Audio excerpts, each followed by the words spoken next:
कामधेनु गाय की कहानी बहुत प्राचीन समय की बात है, जब पृथ्वी पर देवता, ऋषि मुनि और असुर साथ रहते थे।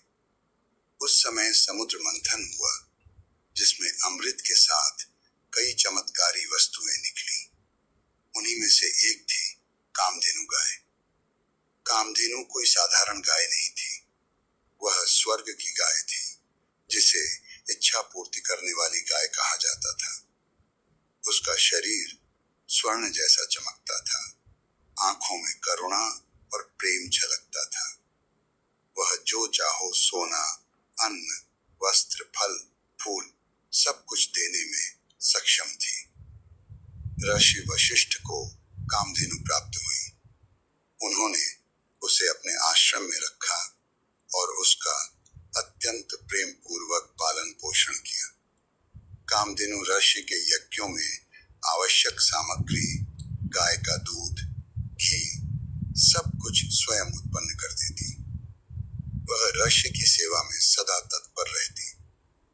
एक दिन राजा विश्वामित्र, जो तब एक प्रतापी राजा थे, ऋषि वशिष्ठ के आश्रम में आए।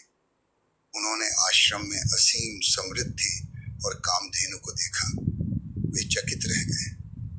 उन्होंने ऋषि से कहा, मुनिवर, मैं इस दिव्य गाय को लेना चाहता हूँ। इसे मुझे दे दीजिए। मैं बदले में अनेकों रत्न, हाथी, घोड़े, सोना दूंगा। पर ऋषि वशिष्ठ ने विनम्रता से मना कर दिया।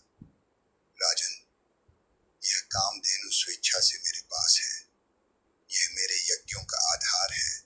इसे मैं नहीं दे सकता। राजा क्रोधित हो गया और बलपूर्वक कामधेनु को ले जाने की कोशिश करने लगा।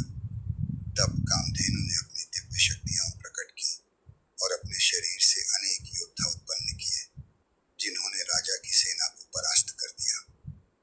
यह देखकर विश्वामित्र को समझ आया कि आध्यात्मिक शक्ति, तप और ज्ञान की शक्ति राजबल से कहीं अधिक महान होती है। उसी दिन से उसने राजपाट छोड़ दिया और एक महान ऋषि बनने की दिशा में तपस्या शुरू कर दी।